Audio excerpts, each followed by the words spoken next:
Hello नमस्कार दोस्तों। जैसा कि आप लोग को पता है, इन दोनों ओबीसी आरक्षण को लेकर के मामला गरमाया हुआ है। जैसा कि कल सुप्रीम कोर्ट में जो है सुप्रीम कोर्ट ने मध्य प्रदेश सरकार को फटकार लगाई है और उन्होंने मध्य प्रदेश सरकार से 4 हफ्ते में जो है अपना जवाब मांगा है और ये भी कहा है जब मध्य प्रदेश सरकार SC ST को जनसंख्या के आधार पर आरक्षण दे रही है तो ओबीसी को इससे वंचित क्यों किया जा रहा है।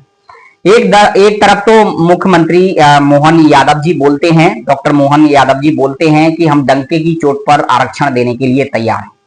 फिर मेरी ये समझ में नहीं आ रहा है हमें क्यों नजरअंदाज किया जा रहा है। आप ओबीसी होकर के भी हम ओबीसी के लिए जो है बिल्कुल भी ध्यान नहीं दे रहे हैं। मतलब इतना क्यों, मतलब हम लोग को इग्नोर किया जा रहा है।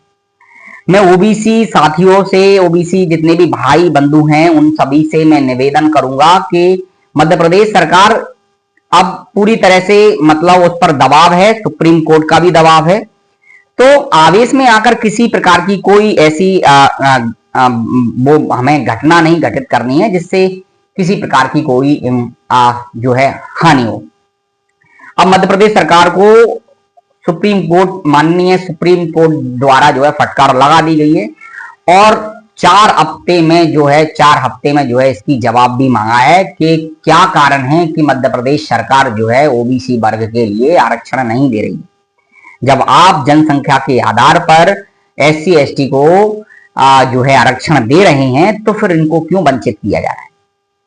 साथियों, मुझे पता है अब मध्य प्रदेश सरकार के पास किसी प्रकार का कोई मुद्दा नहीं बचा हुआ है और मुझे इस बात का यकीन है कि विश्वास भी है पूरी तरह से कि मध्य प्रदेश सरकार जो 2027-28 में चुनाव होंगे मध्य प्रदेश में विधानसभा के, उसमें कुछ नहीं, ये चुनाव से पहले ही देने का इनका प्लान बन रहा है और उनके पास यही एक मुद्दा बचा हुआ है कि ओबीसी आरक्षण और ओबीसी वर्ग को जो आरक्षण दिया जाए तो उनको उनकी वोट बैंक को हम लोग कैसे साधें।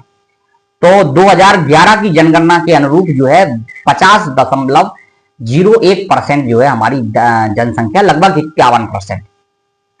51% जनसंख्या होने के बावजूद भी हमें मात्र 14% आरक्षण दिया जा रहा है और हम केवल 27% आरक्षण चाह रहे हैं। तो मध्य प्रदेश में आज से नहीं, पिछले कई वर्षों से इससे पहले शिवराज सिंह चौहान मामा, जो जगत मामा कहलाते हैं, वो भी मुख्यमंत्री रहे, वो भी ओबीसी जो है समुदाय से आते थे, ओबीसी वर्ग से आते थे और हमारे जो है डॉक्टर मोहन यादव जी ये भी ओबीसी वर्ग से आते हैं। मेरी समझ में नहीं आई, घर का वेदी लंका है।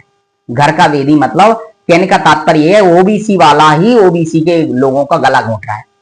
ये याद रखिएगा, आप जिस प्रकार से जो है हम लोगों को इग्नोर कर रहे हैं तो ये कतई ओबीसी वर्ग जो है इसके लिए जो है इसको नहीं सहेगा।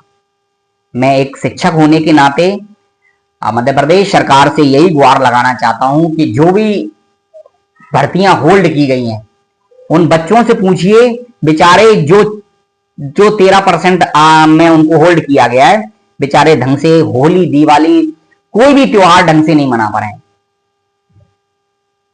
एक तरफ जो है मामा जी आश्वासन देके गए थे, अब आप डंके की चोट पर आरक्षण देने का वादा कर रहे हैं, तो फिर कहां जा रहा है आपकी डंके की चोट?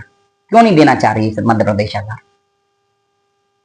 तो मेरा आप लोगों से यही निवेदन है, मध्य प्रदेश सरकार से यही निवेदन है कि 4 हफ्ते बाद नहीं, अपनी 4 हफ्ते से पहले अपनी जो है सफाई सुप्रीम कोर्ट को दें और उनसे कहें कि हम प्रतिबद्ध हैं इस बात के लिए कि हम मध्य प्रदेश सरकार प्रतिबद्ध है इस बात के लिए कि हम ओबीसी वर्ग को आरक्षण देने के लिए तैयार हैं। और इस प्रकार से आप अगर 1-2 साल ऐसे ही भटकाते रहेंगे, ध्यान रखिएगा बहुत से बच्चे डिप्रेशन में, वो लोग इस बात के लिए जो है वो समझ ही नहीं पा रहे क्या करना है। 13% इधर मध्य प्रदेश सरकार आरक्षण देने का प्लान बना रही है और इधर 27% आरक्षण देने का प्लान बना रही है और इधर नजरअंदाज किया जा रहा है। 4-4, 5-5 साल से भर्तियां लटकी हुई हैं, है ना। 13% बच्चों को होल्ड कर दिया जा रहा है। तो निवेदन है, विनम्र निवेदन है कि हम लोगों को इस प्रकार से जो है नजरअंदाज ना किया जाए और जल्द से जल्द जो है 27% लागू किया जाए, ताकि वो 13% जो ओबीसी वर्ग को जो है होल्ड किया गया है, वो बच्चे अपनी नौकरी प्राप्त कर सकें और उनके घर में भी खुशियां आ सके, वो भी दीपक जला सके, वो भी त्योहार मना सके, वो भी विभिन्न प्रकार की जो है खुशियों में शामिल हो सके। किंतु वो होल्ड हो जाने के कारण से ना तो बेचारे जी पा रहे हैं ना मर पा रहे हैं। आखिर मध्य प्रदेश सरकार क्या करना चाह रही है? कभी कभी हम लोग को जो है नोटिफिकेशन का इंतजार करना पड़ता है, कभी जो है नोटिफिकेशन हो जाता है तो पेपर का इंतजार करना पड़ता है, पेपर हो जाता है तो रिजल्ट का इंतजार करना पड़ता है, रिजल्ट आ जाए तो फिर ज्वाइनिंग का इंतजार करना पड़ता है, और ज्वाइनिंग हो जाए तो 6-6, 7-7, 8-8 महीने तक सैलरी नहीं आती है। आखिर मध्य प्रदेश सरकार करना क्या चाहती है? मध्य प्रदेश सरकार से मेरा यही निवेदन है कि कृपया कर अपना जो है एक सकारात्मक रवैया हमारे प्रति जो है अपना रखें और हमें जल्द से जल्द 27% आरक्षण देने का प्रावधान करें। धन्यवाद दोस्तों, उम्मीद करता हूं कि ये वीडियो आप लोगों को अच्छी लगी होगी, और यदि अच्छी लगी है तो मेरे चैनल को सब्सक्राइब कीजिएगा और ज्यादा से ज्यादा इस वीडियो को उन लोगों तक पहुंचाइए जो ओबीसी होने के बावजूद भी ओबीसी आरक्षण का विरोध कर रहे हैं। ध्यान रखिएगा, आपको आने वाली पीढ़ी माफ नहीं करेगी यदि आप ओबीसी वर्ग होते हुए भी ओबीसी वर्ग का जो है प्रतिघात कर रहे हैं, और आप लोग यदि इस प्रकार से प्रतिघात करेंगे तो ध्यान रखिएगा आपको आने वाली पीढ़ी कभी माफ नहीं करने वाली है। धन्यवाद दोस्तों, उम्मीद करता हूं आप लोग सब कुशल मंगल होंगे। नमस्कार।